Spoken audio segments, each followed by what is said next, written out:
Dear student, इस class में हम आज सामाजिक परिवर्तन के बारे में पढ़ेंगे तथा जो कल पढ़ा था उसको थोड़ा विस्तार से समझने का प्रयास करेंगे।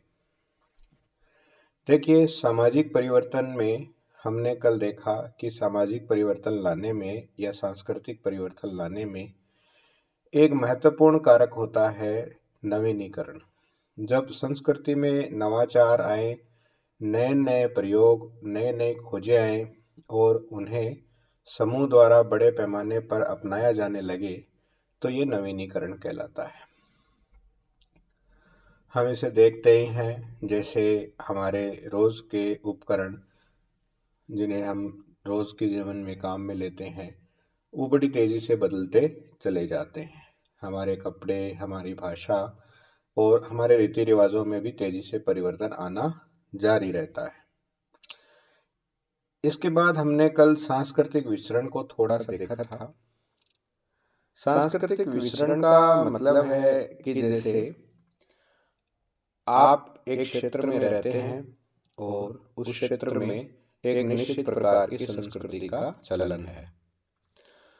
अब मान लीजिए कि आपके क्षेत्र में एकाएक या धीमे गति से धीरे धीरे बाहर के लोगों का आवागमन चालू हो जाता है। बाहर के लोग आकर आपके यहाँ नौकरी करने लग जाते हैं, रहने लग जाते हैं, व्यवसाय करने लग जाते हैं। या ठीक इसके विपरीत भी हो सकता है, आप दूसरे स्थान पर जाकर के सर्विस करने लग जाते हैं, व्यवसाय करने लग जाते हैं। तो स्वतः ही हम जो दूसरा समुदाय है, जहाँ से लोग आ रहे हैं या जहाँ आप जा रहे हैं, वहाँ की संस्कृति को थोड़ा बहुत अपनाने लग जाते हैं। वो अपने आप ही आपके जीवन शैली में आ जाते हैं। जैसे आप साधारण सा उदाहरण देखें कि आपके खाने में इडली डोसा है या मसाला डोसा है या पाव भाजी वगैरह है, ये हमारे स्थानीय व्यंजन नहीं है खाने के। या ऐसी मिठाइयाँ जो अमूमन आपको बाजार में दिख जाती है, वो हमारे यहाँ की स्थानीय मिठाइयाँ नहीं है। लेकिन जब हमारे लोग यहाँ से बाहर व्यवसाय करने गए तो वहाँ से वो ये चीज़ ले आए साथ में, या दूसरी जगह से जो लोग हमारे यहाँ आए तो वो ये चीज़ें अपने साथ ले आए। तो वो जब एक कल्चर का कोई एलिमेंट्स, एक संस्कृति के कुछ लक्षण, कुछ तत्व दूसरी संस्कृति में विस्तृत हो जाते हैं, फैल जाते हैं, तो उससे भी सामाजिक परिवर्तन आता है। जैसे शेखावाटी क्षेत्र में दुर्गा पूजा का चलन है।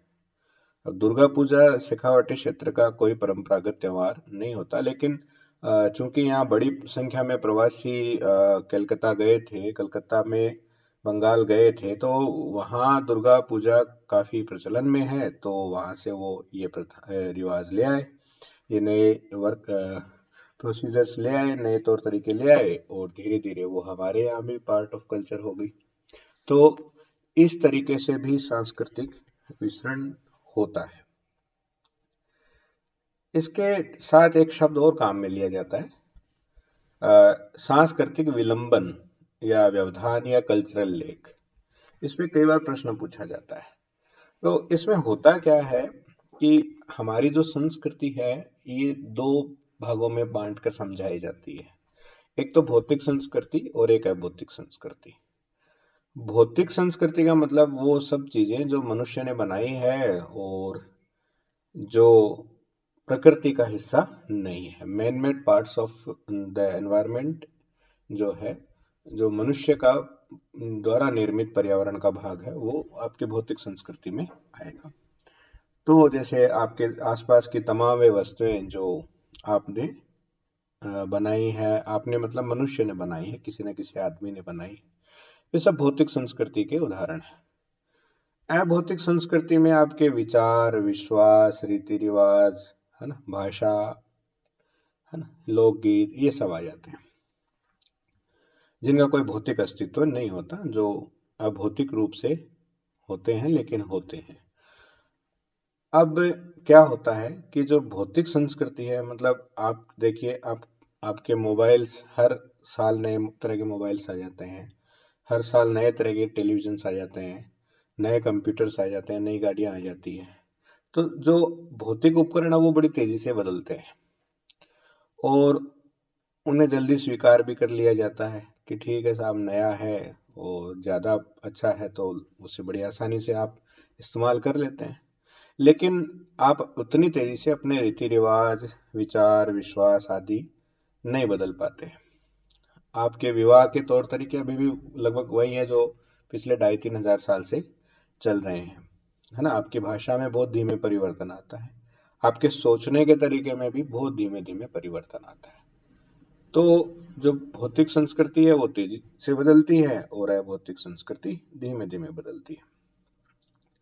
और इसके कारण जो अभौतिक संस्कृति है वो थोड़ी पिछड़ जाती है ना। और इस पिछड़ने की घटना को, पिछड़ने की जो घटना हुई है उससे हम कल्चरल, एक सांस्कृतिक विलंबनता या सांस्कृतिक व्यवधान कह देते हैं। ठीक है, तो इस पे कई बार प्रश्न आता है। ओकबर्न ने ये कॉन्सेप्ट दी थी, विलियम ओकबर्न ने। सोशल चेंज इनकी किताब का नाम था।